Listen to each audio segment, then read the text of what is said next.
Hello, good evening, good afternoon, everybody. It's very nice to have you here. Would you please just confirm you can hear me well?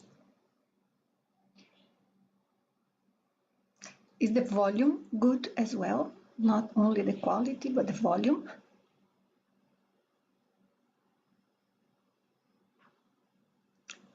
Let me check your comments. Hey, very nice to see you all here. Wonderful. Let me share my screen.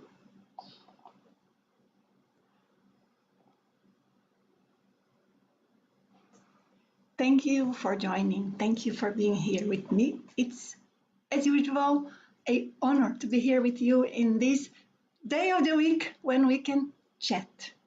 And we have such pleasant talks here.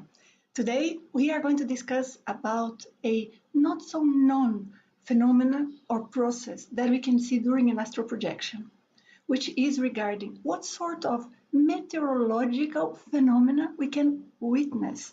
Is there anything like a climate or meteorology outside the body? Can we witness this during a projection? If we do, what does that mean? Can it be here closer to the physical dimension or in a more subtle astral dimension? So we are going to address all of this today, and I'm going to take your questions in regard to this topic. I think it's very nice when we can concentrate a given topic all in one video, especially when you want to come here and resort to some of the research that you can do about this topic. So that helps a lot. Having said that, let me take advantage that I am with you here and ask if any of you would be kind enough to, when you listen to some of these videos, if you already do, and especially these live videos, if you would put marks for us on the timing. Oh, I see a nice topic here. So you would put a time and what the topic is. Sometimes some people do this for themselves. So it helps if you share with us in case you do it. I was sharing with you in the beginning an image that I think it's a very nice image. Illustrates a bit of what we want to discuss. It's not this visual, but it's so unusual, so eccentric, so out of the ordinary that sometimes what we can see outside the body can seem something like this, like many different meteorological phenomena at once, but huge. Like some of these storms that we see, that they are so big, that they are so amazing that we cannot even make sense of what we are observing. And I want to explain to you why this happens. And behind this phenomena exists something that we call extraphysical currents of energy. So let me describe this.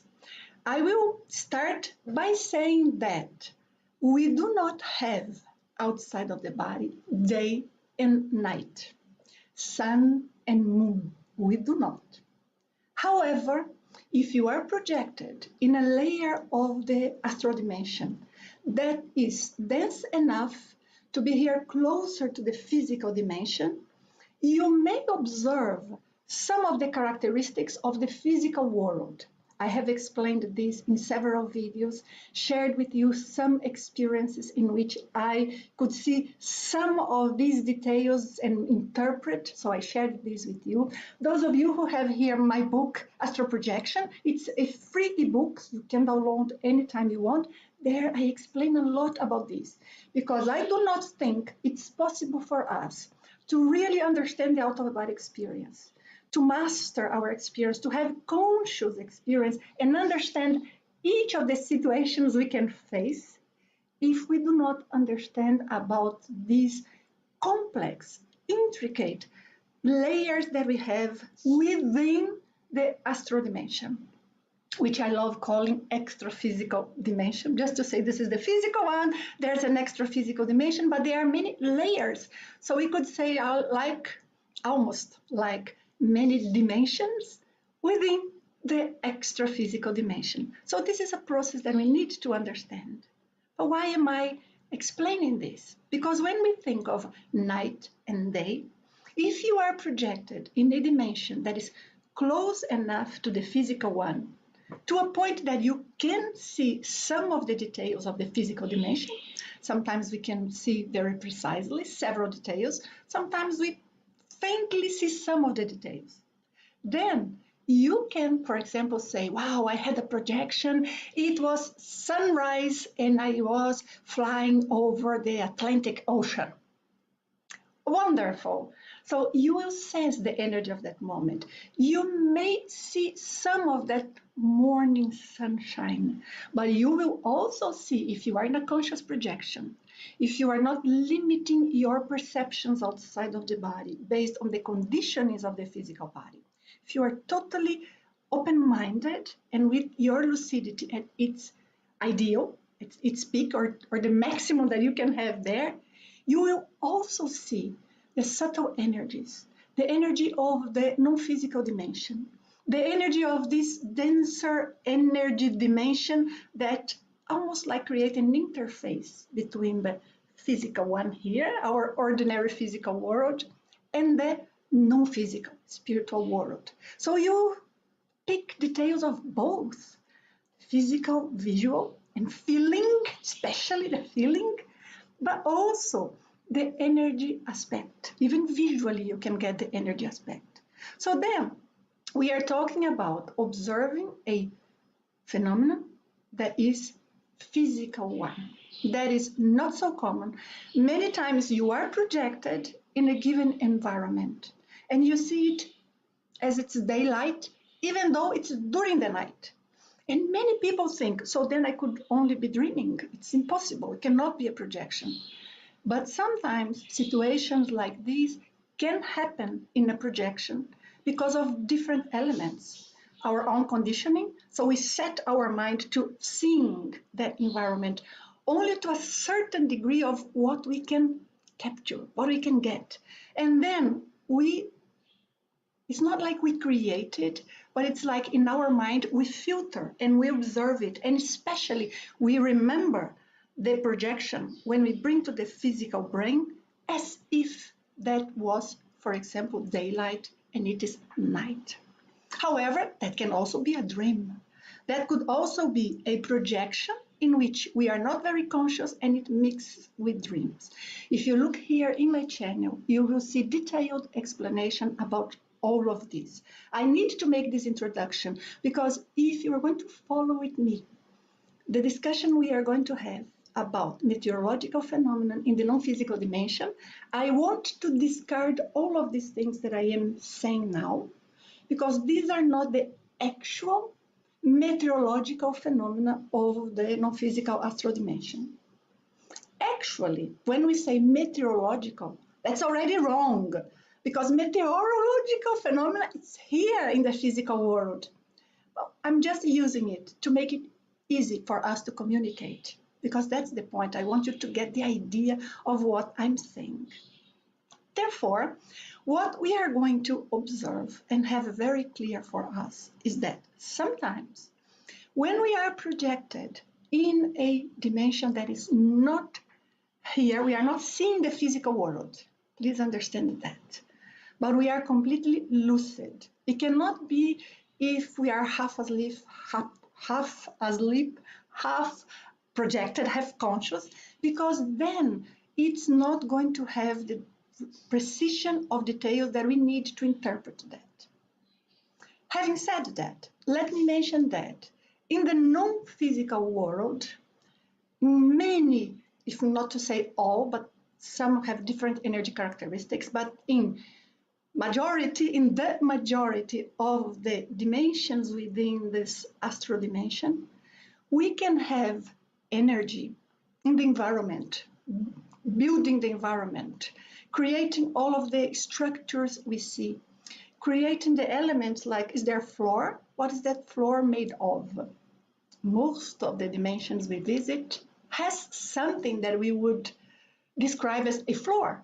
There may be some structures, or it's a big opening scene or scenery, but you are there and you can get it. You know it. So you see there are differences, almost in terms of the geography.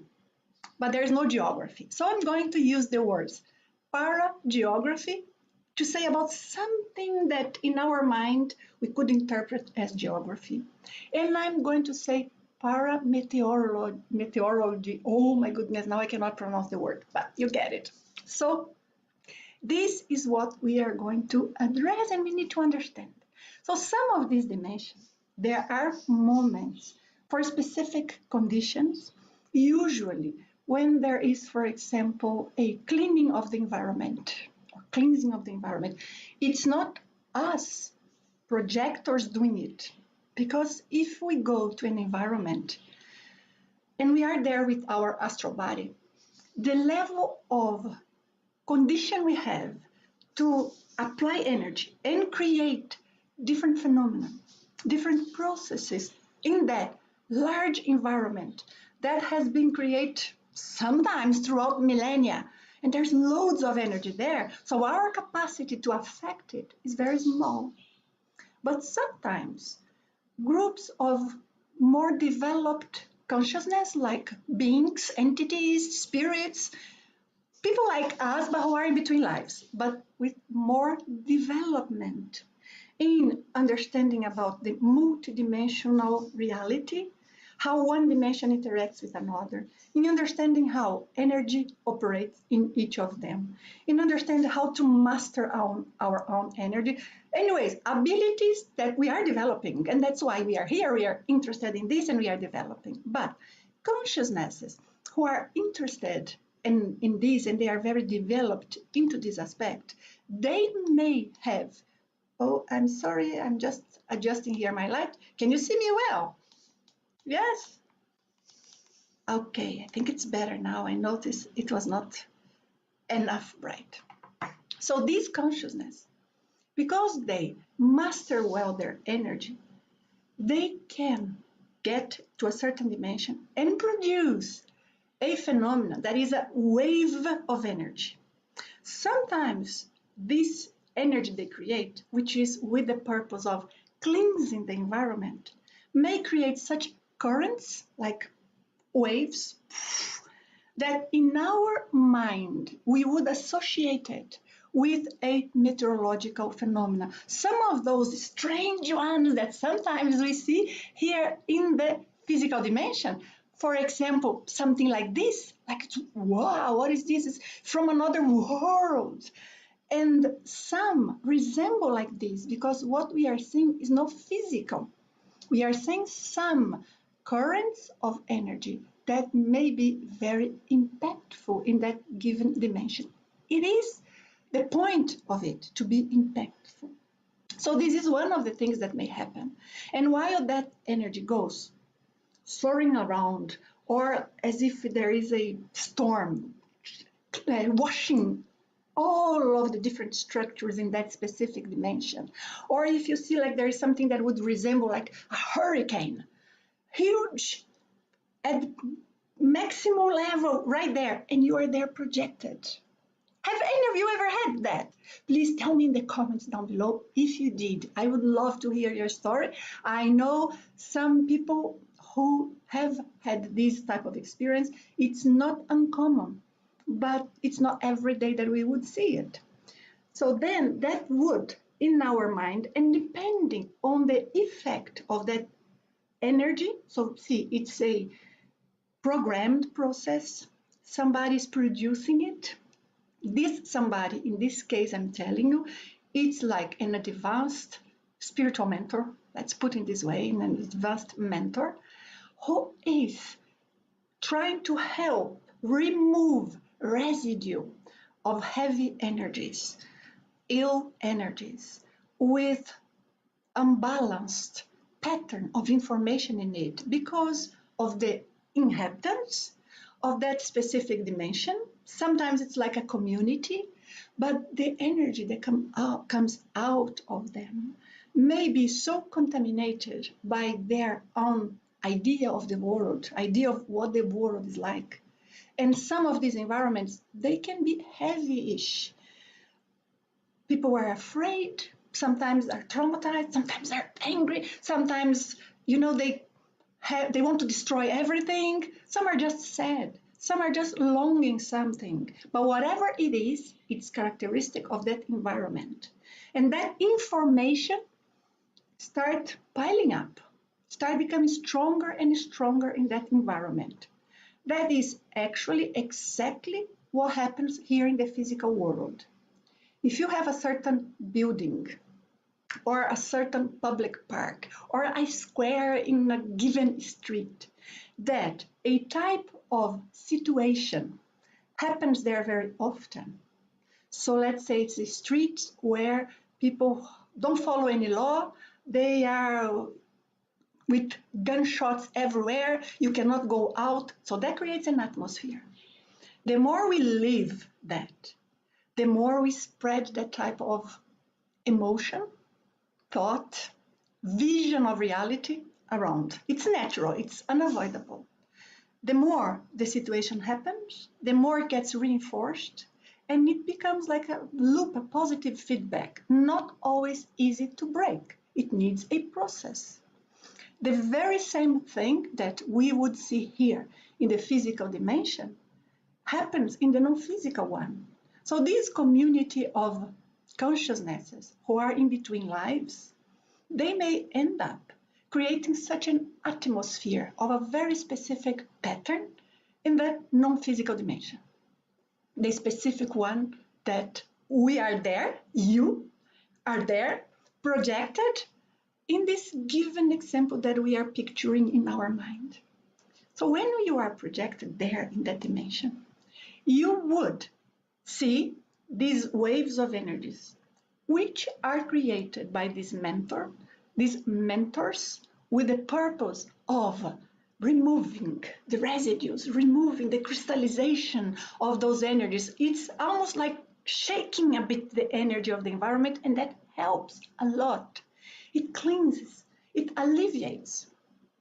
Some storms that we have here in the physical dimension resemble that. Because sometimes, I'm not saying always, please, it's very important to be attentive to these details.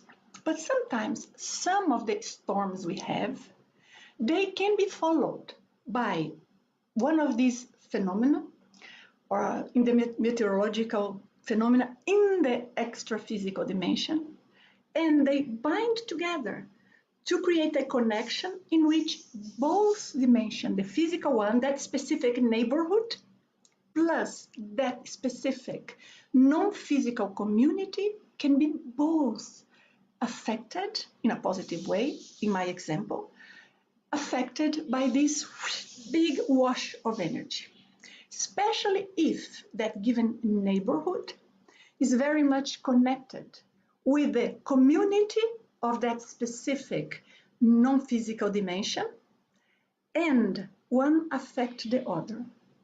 In the same way, a spirit, an entity, can get close to us and affect us, when we have a group or some sort of community structure that is very much connected to a given area in our physical world, they can affect each other. And sometimes it becomes a little funny, some of the things we see outside the body, to think, which one came first? Because there are sometimes points of similarity between the physical and that specific non-physical community that we start thinking, which one mimics which?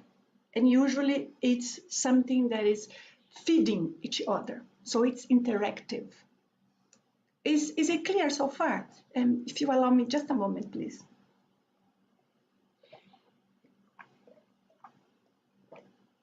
Now, in this case, I hope you are following me.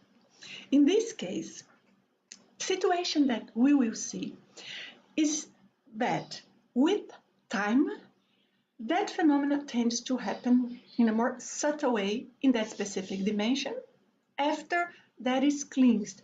The type of non-physical consciousnesses, spirits, who inhabit that specific dimension would also be relieved, not because they changed, they are still themselves, but whatever was the emotions they had inside of themselves, which were creating that atmosphere and being aggravated by the atmosphere, now they have less of this positive feedback. It's only them. So that helps a lot. So that is one situation that can create this sort of a phenomenon. Actually, this is the most common situation, this type of cleansing. Sometimes the type of energy that we see can be so intense, like spreading so quickly all over, that the way it is represented, it doesn't look like a storm. Please understand, it's not a storm. There's no water in the astral dimension. No. And there are no clouds. There is no water to be condensed there in the clouds. No, that's not what I'm saying. What I'm saying, it's a energy phenomena. Energies are flowing at a certain speed, with a certain intensity, arriving at certain areas in the non-physical dimension, and that resembles the visual of some of the phenomena that we can see here in the physical world. That's why we tend to call it a astral storm, but it's not a real storm. I need to explain this because if you experience something like this, so you are projected and you see like currents, like a river passing by, and currents going towards a certain specific flow, but it's not water. But you see the currents, and in your mind, as much as in the mind of many of those who are inhabiting that non-physical community, because we are programmed, we are conditioned to observe the world with the eyes here of the physical body, we see that resembling a river. Doesn't mean everyone projected would interpret in the same way, but that's what naturally happens. We tend to give interpretations based on what we see. Some people, they, for example, would see a big structure coming with lots of people inside. Immediately, what they think, oh, it's a spaceship. It could be in some cases, but in the cases I have seen, in all the cases I have examined the description of people, they were structures of the non-physical dimension that they are different from the ordinary structures or vehicles, strange to put it this way, but just to make an analogy, that we see here. So in our mind, we create a connection with something we already know to be able to interpret what we are seeing. Anyone who wants to control the astral projection, wants to have new experience, to understand the non-physical world, would have to be open to observe situations, unusual or unexpected as this, not jumping to conclusion, not creating immediately an interpretation in our minds, but just observing whatever we are seeing. And later we will study about it, because otherwise, immediately we'll say, oh, there was a tornado? But no, you saw energy spiraling and creating a different atmosphere. Why would you interpret as a tornado? Because that is what we have more easily stored in our brain. That's the information we have here. So when we wake up and we bring the information, our brain tends to, in a way, interfere with the precision of the description. What I'm saying here is very important because some of you may ask, then what can I do so that I do not connect the image of what I saw outside the body with the logics and the information, the images and places I have already seen, and I have them in the memory of my physical body. Yes, it's not easy for us to say, no, I'm not going to allow it to interfere. But once you are outside the body and you have in mind this I am explaining here, you will be able not to allow your mind so immediately go into conclusions. So, like Mr. Spock, observe, you know what I mean by Mr. Spock? Observe, see what's going on, do not let yourself to be caught into immediate reactions or surprise. There is no risk whatsoever in any of these phenomena I'm describing, no risk whatsoever. It's just energy. that we are seeing in a very intense way, and it creates a visual. Very, very rarely, it's much more rare than the situation I just described, there could be some of these communities in which a group of people who live in that community live, I mean, in between lives, right? So it's inhabiting that community. And that group of people there, spirits, could have some actions that they would create a small version of some of these phenomenon.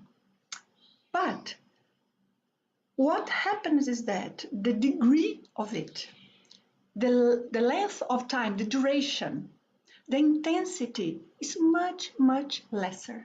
So we need to know how to make sense of these currents of energy, waves of energy, movements of energy that we may see outside the body.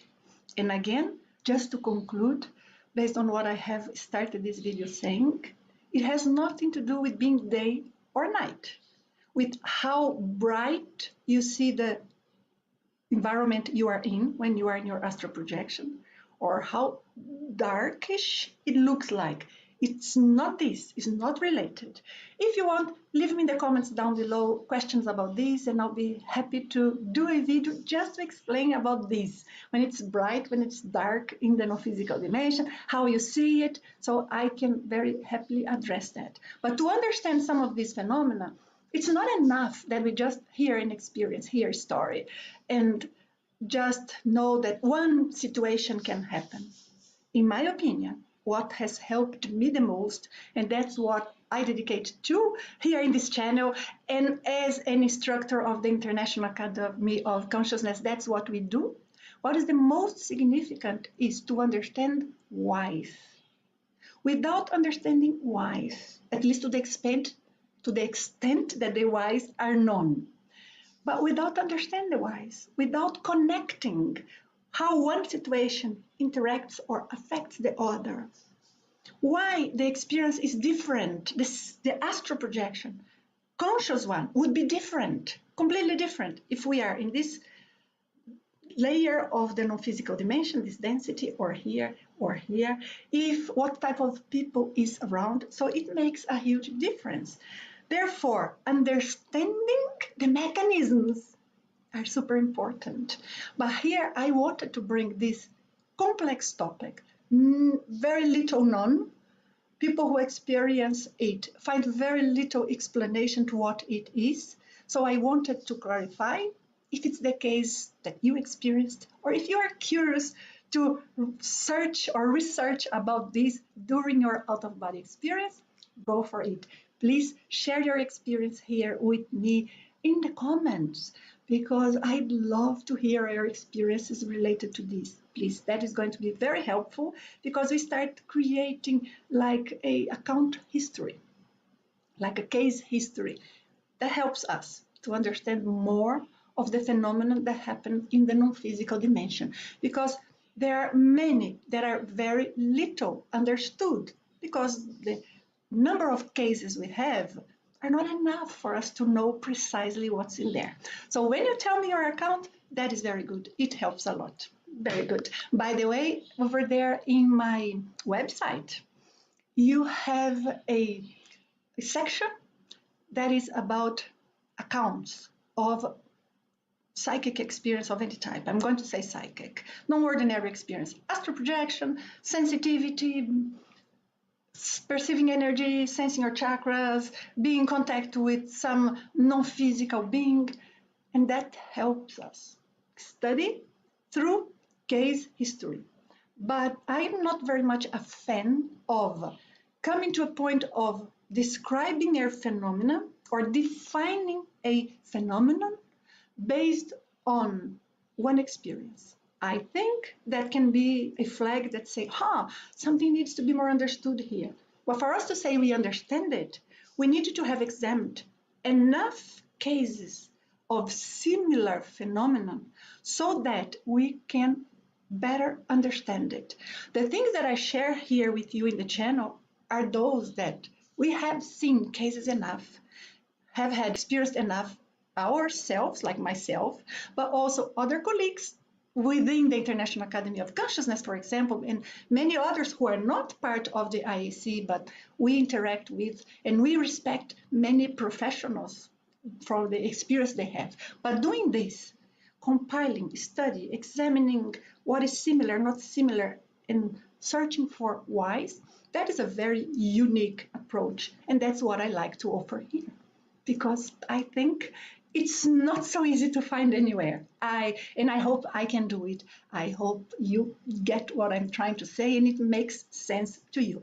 By the way, if you enjoyed this video, if you like what we are talking about here and you are not subscribed, you are here for the first time, consider subscribing. Take a look at what sort of material we have here in this channel and like the video. It helps YouTube to know who likes this type of information and helps to distribute. Thanks a lot.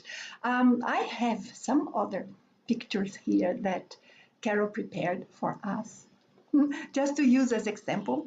I am not going to be discussing about them. They are just examples, but guys, look at this. Now let's talk about this world, physical one that we are in. Isn't it amazing what's the sort of things that we see sometimes? And some of these clouds, storms, fire sometimes, all intertwined. Here, nope.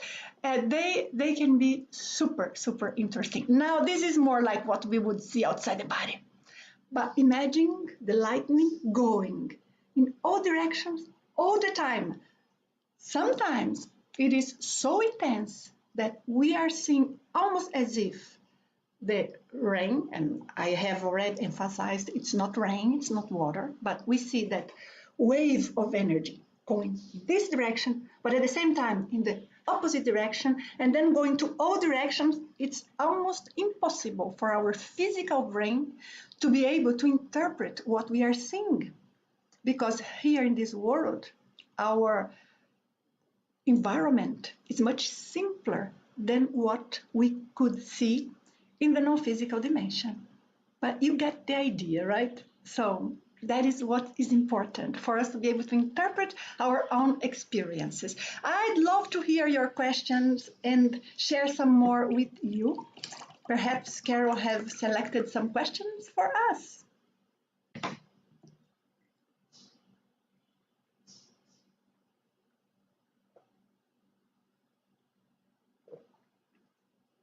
Fernando is asking, what are the people between life? Dream people? No. When I say people who are in between lives, I mean real people, not dream people.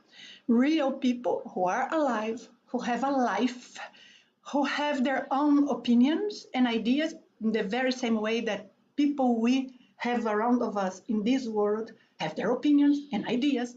Some we agree with, some we think are crazy, but they have their way of interpreting reality, life. They have their own standard of conduct. People who are in between life, and I say people because consciousness is like us, they have all of that with one difference. They do not have a physical body. They have passed away. They are dead, but not dead because we don't die. So they are living in a different level of reality that is not in the physical world, but it's not a mental reality. Mental in a sense that it's a creation, yes, it can be good or bad, depends on what the person creates. No, it's objective. If you, Fernando, are projected, and I am projected in the same environment you are, and we are seeing one of those huge currents of energy, huge phenomena that I am calling like the meteorological phenomena or parameteorological phenomena, you and I, we are going to see the same thing. And if someone who is in between life gets close to us, we are going to be observing the very same person. If we are going to remember accurately, that's something else. But the reality we live is objective, even though it's not physical. Even though our brain can create some bad interpretation, not bad, I mean inaccurate interpretations. Our brain perhaps can create some false memories. can forget some of the aspects. But isn't it the same here in the physical world? Yes, it is. If we study a little bit about neurology, psychology, yes, it is the same here in our physical world. Very good, thank you. I hope I could clarify that. It's the same question, right? This is not related to the topic. How a war affects the spirit world? Completely, because the energy interacts, but that is a very, very large topic. I would love perhaps to get a whole video to discuss about that, because there are situations that they are in the present and going on, but there are situations that they are lingering in the spirit world for hundreds of years. There are individuals who are lingering in some situations for hundreds of years. So it's not a very easy question to answer in 1 minute. Okay? Jelena, have you ever tried to use mantra for cleansing the atmosphere? I haven't tried myself for this purpose, no. I have used sounds because I have practiced yoga for some time, so the Om and all of that, I used to do it. I think if we are in the right mood, that's very nice. If that helps us to have better energy, it may affect in a good way the environment around, but I can guarantee you this type of cleansing I'm talking about here needs a more robust, more directed type of energy. So it depends on the cleansing. It's the same thing to say, well, somebody is very agitated.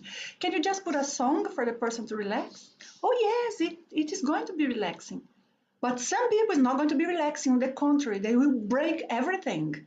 Why? Because they are not only a little agitated, they are deeply, deeply affected by some sort of anxiety. Some may have other issues. To others, you cannot only put a nice song, you need to have a talk. So others may need medication. It's the same thing. What can cleanse the environment? I cannot answer that because anything can, but it depends on the depth of the cleansing. It depends on the situation of the environment, what we are trying to cleanse. So my approach, because I am so used to sense energy and apply energy, I have nothing special, guys. Nothing, I promise you. It's just that my life created opportunities for me, and I kind of pushed myself into it to observe what situation goes on in the energy world, meaning the energy dimension, in the non-physical spirit dimension, how that affects me, how I affect them, how one environment creates some sort of energy atmosphere, like energy field, and why another environment that looks similar could have completely different type of energy. So I gave myself time to explore without preconception and to see how my energy would affect anything, how others would affect me without jumping into conclusion, examining, learning, and then helping others to see these steps, these mechanisms. As I said, I like teaching the mechanism. So because of this, for me, this is so natural, and that's what I try to teach you guys here. And I think that's what we have that is special. Teaching you how your energy operates, how you can sense your energy in your own way of sensing. It's not because it's subjective. No, it's because each of us, we have a different characteristic. Some of us love yellow, others find it horrible. So how can we apply the knowledge that we have about ourselves? So I like orange or I prefer strawberries. Do you know that about yourself? How come then you do not know if your energy is more sensitive to a certain type of situation, energetic situation, energy phenomenon, or another type? It's the same as not saying with fruits we like and we don't like. So it has to be, in my opinion, that natural.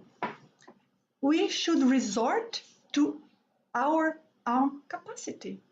Therefore, I tend to go with techniques that are more direct. Because if you can deal or handle a situation that's more complex, requires more knowledge, more ability, whatever is within that is simpler, we can do it. But absolutely, I think some mantras, the way people connect with it, can make a difference. But in the same way, some can make a difference not in a good way.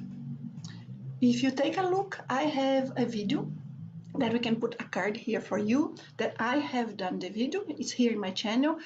And I think it's mantra, what's the connection of mantra with energy, in which way you can use it. And that's more or less what I think. I think all tools are important, all tools are good. But when we get a certain tool in our kitchen, we need to know how that works. Otherwise, we are not going to use it properly. So that is the idea here behind. I hope I could answer, Jelena. Does it make sense to you? Yeah? Good.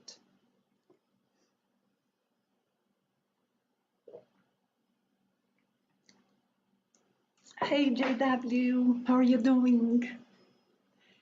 You tell us, while projected, I used Velo to escape an attack. I ended up in an area that was like being in a hurricane and was blown away. Is that an example of an astral storm? And how did I end up there? That's a very interesting account of yours. I don't have an answer here because I would need to know more details of your experience to be able to answer. But I can bring some conjectures, some hypotheses of what that could be. And then you see what makes sense, okay? Because sometimes when we are in a certain environment and we do Velo, we change environment, we can sense very strongly the change in the energy frequency of ours.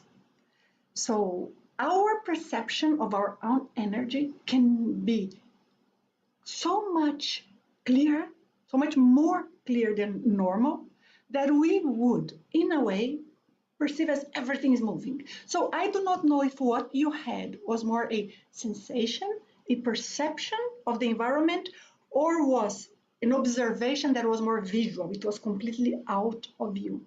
If it was a visual completely out of you, then yeah, it can be maybe you saw one of these phenomena. And you have now to try and think, was this phenomena anyway related with the attack I had? I mean, those consciousness, those beings that got close to me and did like an energy attack during my astral projection, were they in a way related to this phenomena that I witnessed? Or this phenomenon, sorry, that I witnessed? I think these are the points that I would ask myself, but I don't have details enough here to answer.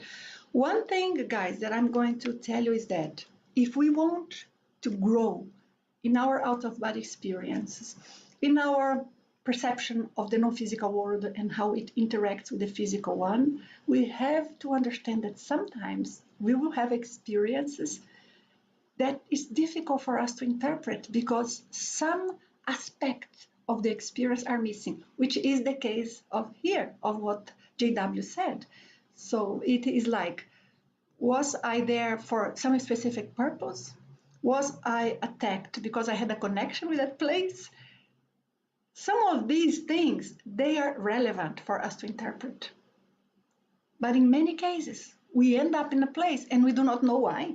In some cases we do. In some cases we can examine. I'm going to tell you an experience of mine that was very interesting to me. It was long ago, I think, maybe 15 years ago, 20. It was long.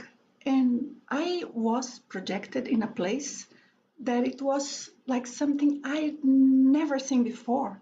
It was a physical place, so I knew it was a physical place, meaning it was a city. But the visual, it was completely different. The color of the earth, if I can call it earth, there was a lot of sand-like color. There were some bunkers in the middle of the streets.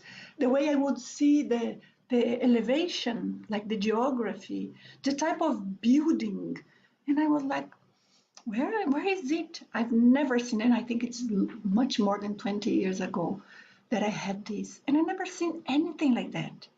So I asked. I didn't ask anybody. Was just wondering. I wonder, what place is this? And then, bam, I got an answer. And I say, no, I need to be sure because the answer came from no one. There is one phenomenon that we call extra-physical intuition.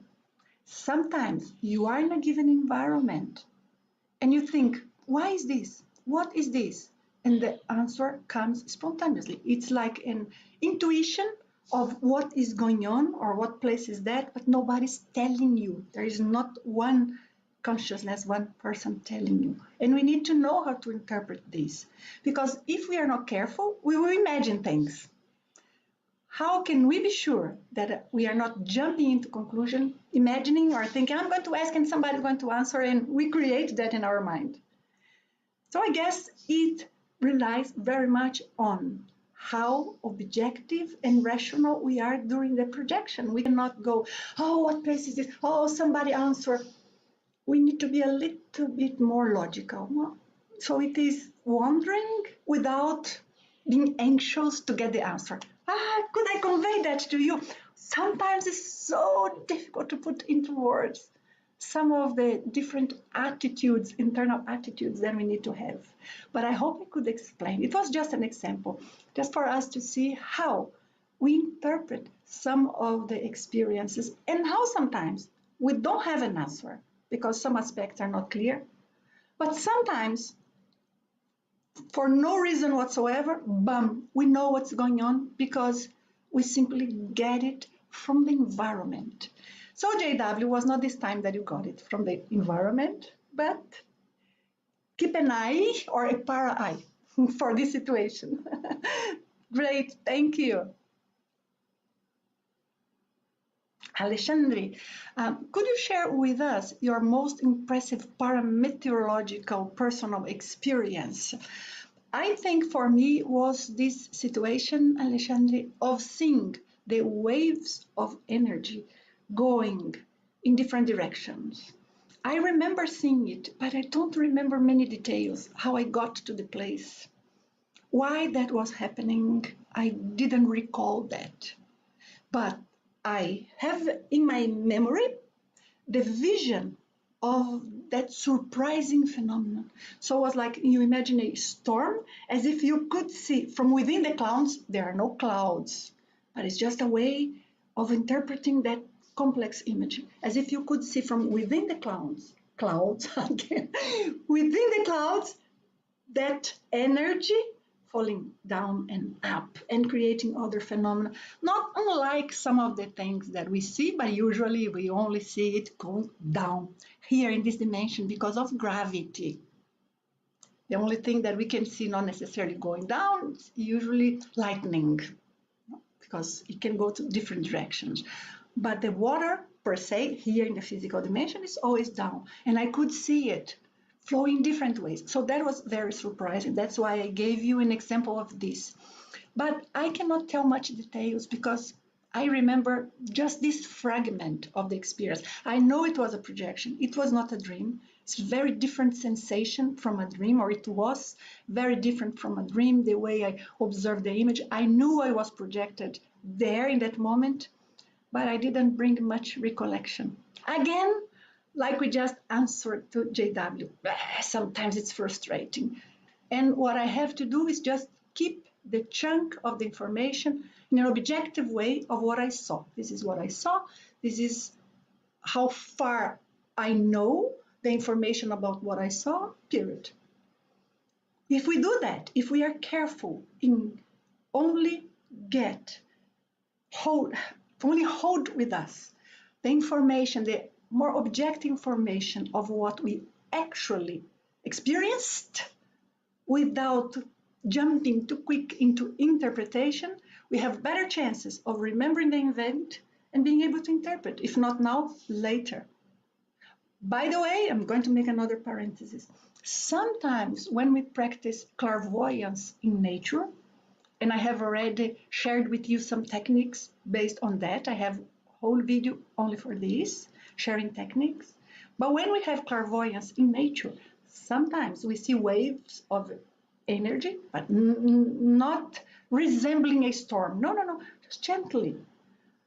Just to make an analogy or a connection for you to perhaps understand, in case you have already had this type of clairvoyance, seeing energies. Sometimes in nature we see as if there were almost like tiny small flashes going in different directions, and many times it's many going up, depending where the energy is coming from. So we can see all of these waves. I have there in the IAC has, but I say I have because I am always there in the IAC campus in Portugal. That we have that base to study the out of body experience and other phenomena. There is a corner there. It's not exactly a corner. There's a canyon.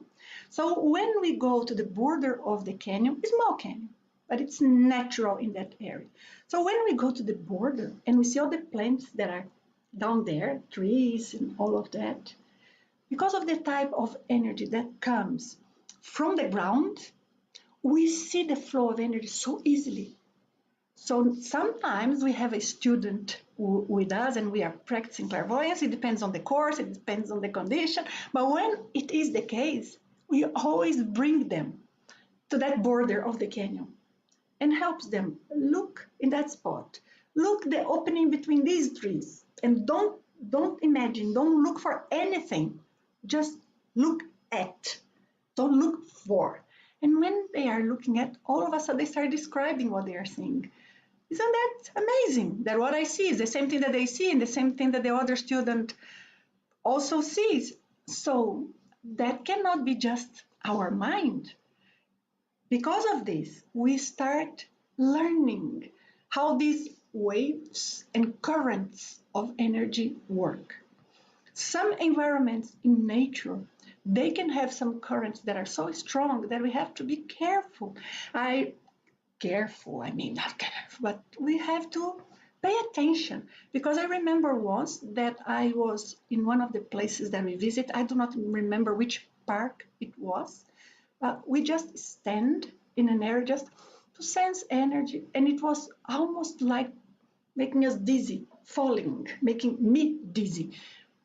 Because the currents were so strong that if we would allow, wow, you would go with it and lose balance of the body. Why? Because we are sensing so much the energy waves that all of a sudden we do not know what is energy and what is body, what is chakras feeling and what is body feeling. So it can be that strong. Anyway, today I'm telling you stories, but I think that complements a little here the answer. Thank you.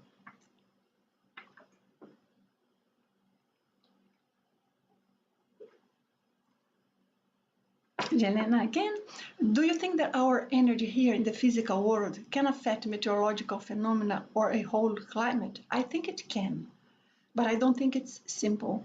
Because the amount of energy that exists in a meteorological climate, I'm talking about physical energy, but it's energy.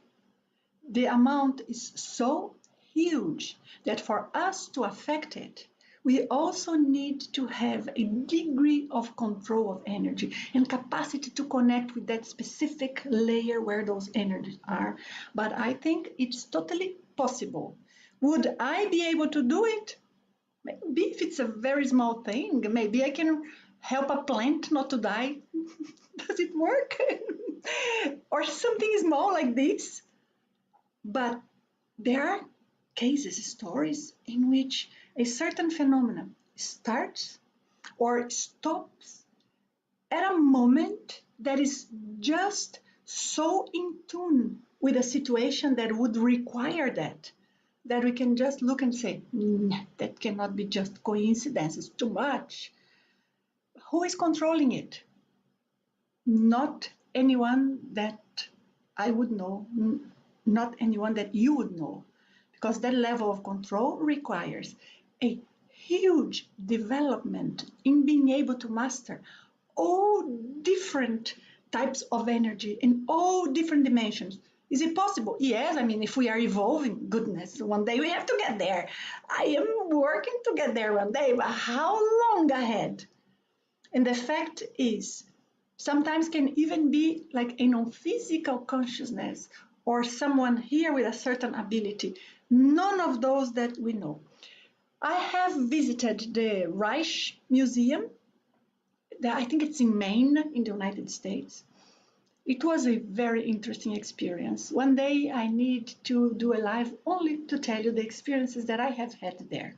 Examining Wilhelm Reich, I hope I'm pronouncing correct, a horrible German here, and probably is not even German or English or Brazilian, this pronunciation, but anyway, you get who I'm talking about. And some of these experiments he did and equipment he built, tried to examine some of those, and I had some interesting insights that I can tell you in another moment. And he had worked on something that, according to him, could affect climate. Was this true? The equipment was so simple. Is it possible for this to happen? Yes, but when I look at the equipment, at the design, and see what it did, I don't think it was exactly the equipment. I think it was his energy and whatever type of non-physical consciousness, mentors, spirits that were with him that would create some effect in the environment around. Because we can affect the environment around. And of course, in a small scale, it's not stopping a hurricane. Goodness, no, it's just affecting a little bit, one small thing here and there. So I believe that maybe he did some of what's written there. I cannot say yes, I was not there. I do not know if that would happen independently of his equipment. What I know is that there is no justification whatsoever as of why that equipment would work for this. There's nothing. So the person behind it is what sometimes makes difference. Okay, so I hope I could clarify that. We have to be very down to earth with these things, and what is possible to do one day, not necessarily we can do another.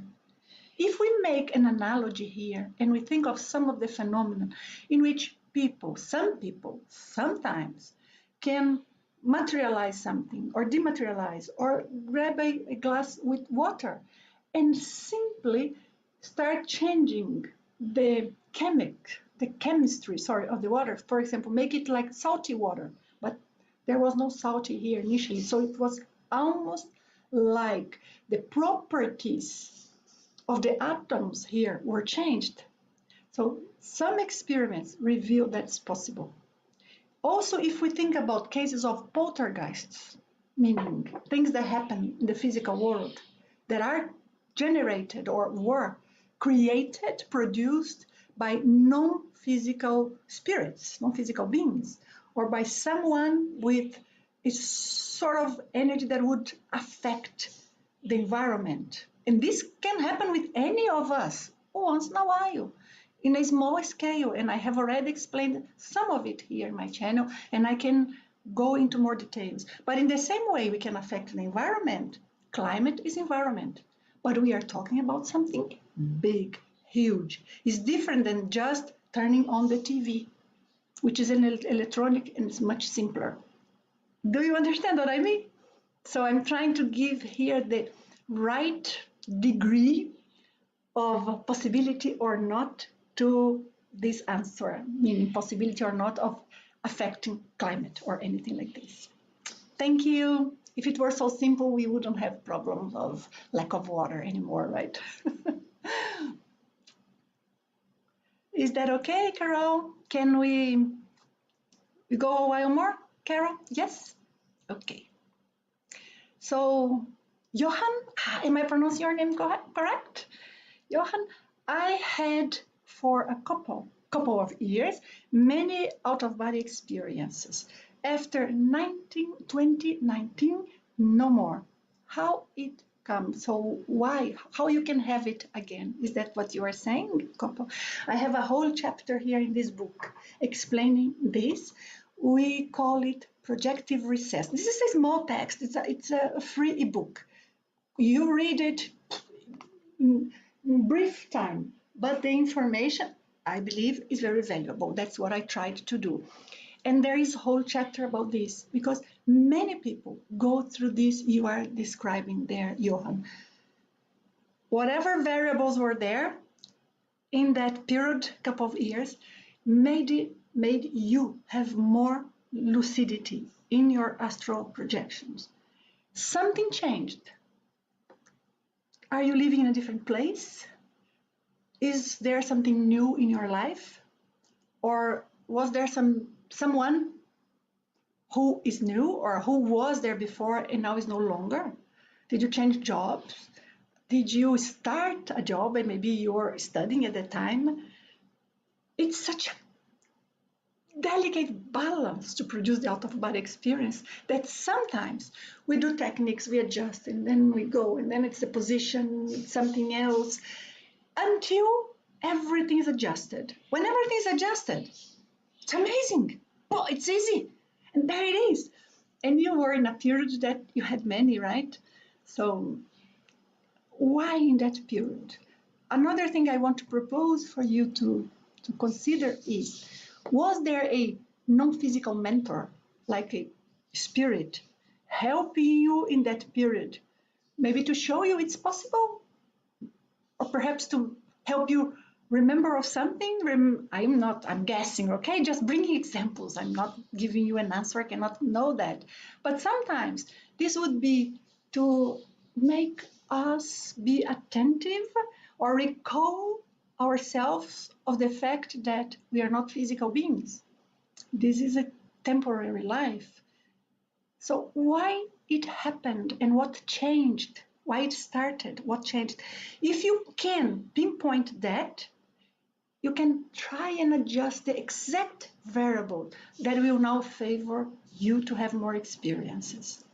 But even if you cannot pinpoint, you grab some techniques.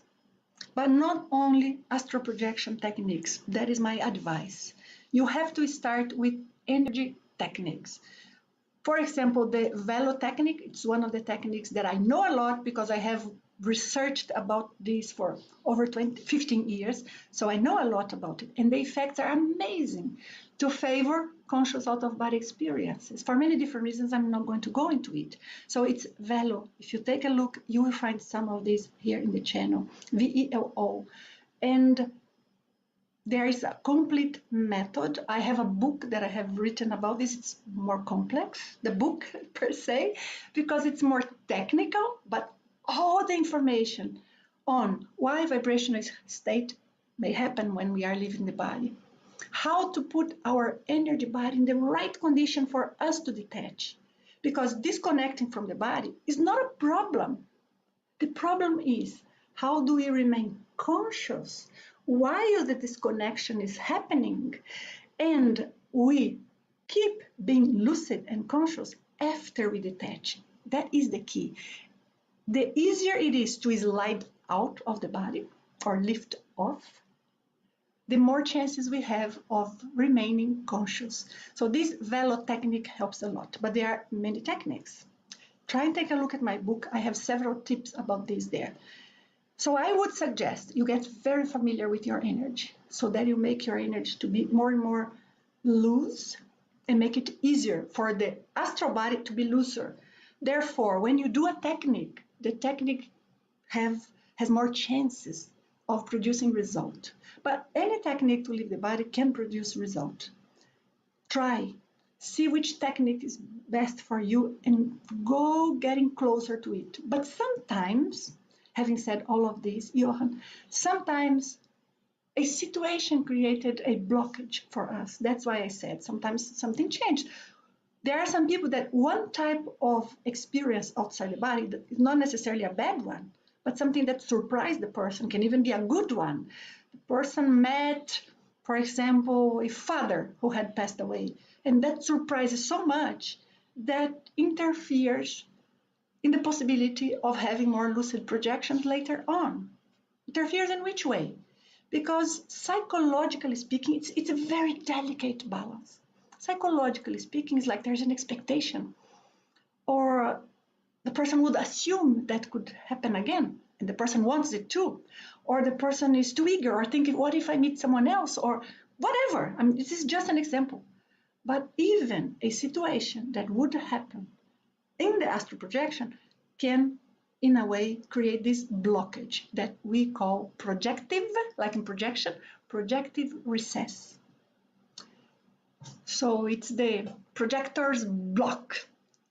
So let's see if these tips help you. I hope so, Johan. If not, you come here in one of our future lives and let us know how it's going. I'll be very happy to give you tips with more precise details. JW, I understand atmospheric fog in some projection is energy. Yes. When projected in dimensions close to the physical, the atmosphere is not nearly as foggy as when I am in others.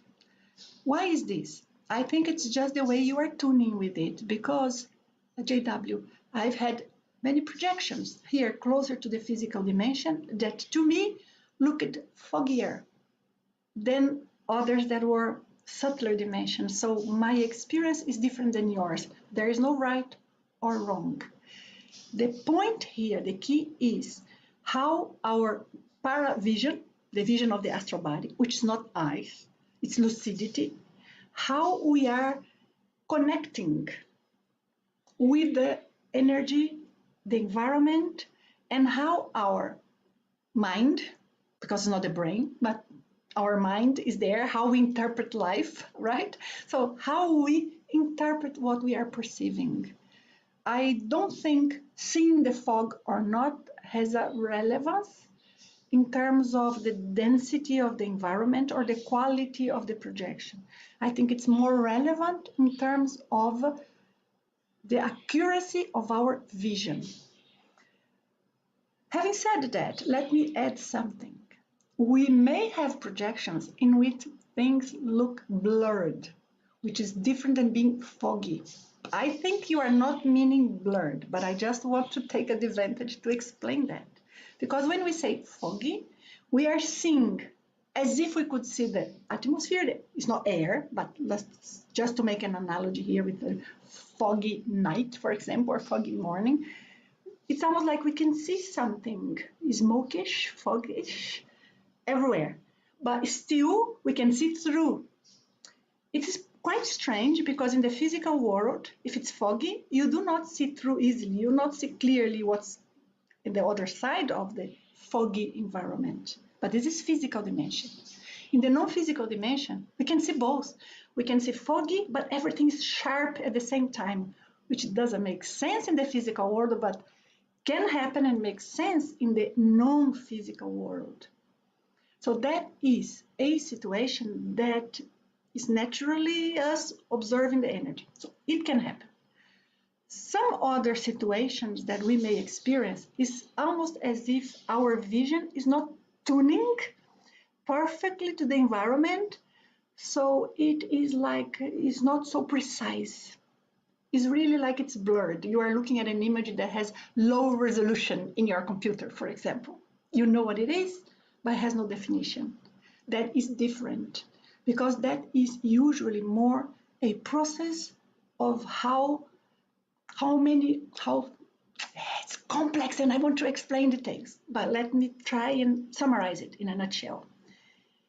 We are seeing through our lucidity, and we are connecting with the environment through our energy. And that's why energy is the key for all of this. The fact of being able to leave the body is due to this same energy that we call, I mean, in the International Academy of Consciousness, so it's an expression that we use there, but I love it, so I use it. We call the energetic interface, our energy body. So depending on the density of our energy with us there in the astral body, if we have more of it, if we are kind of moving slower, or if we feel heavier, not feeling bad, just heavier, just movements, sometimes our vision gets blurred. It's not so clear what we are seeing, even though we know we are looking, even though we know we are lucid. And in this case, it may be an excess of energy in the energetic interface, almost as if the silver cord is there, but it is directing too many energies to the astral body. That is not a precise explanation, but it's enough here for us to understand the process that is going on. And then there in the astral body, we have this load energy. So we are loaded with energy, and it can cause this blurry in the vision. So you see, GW, which of them it is, okay? And I have some people here telling they read my book. Nice, Jaime and other guys. Thank you. I'm glad you enjoyed very much. I think it's time for us to say goodbye. How does it sound to you? You please remember to write for me in the comments your experience. If you have ever had any experience similar to this or any other phenomena that would be like a meteorological phenomena, even though it's not meteorological, but that could help us to have more cases here. And then we will try to distinguish.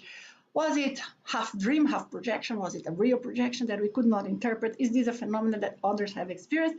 I'll be glad to answer to the maximum possible in writing in the comments, but if not, I will address in other videos. Okay, thank you very much, guys. I am very pleased that you are here with me. Thank you so much.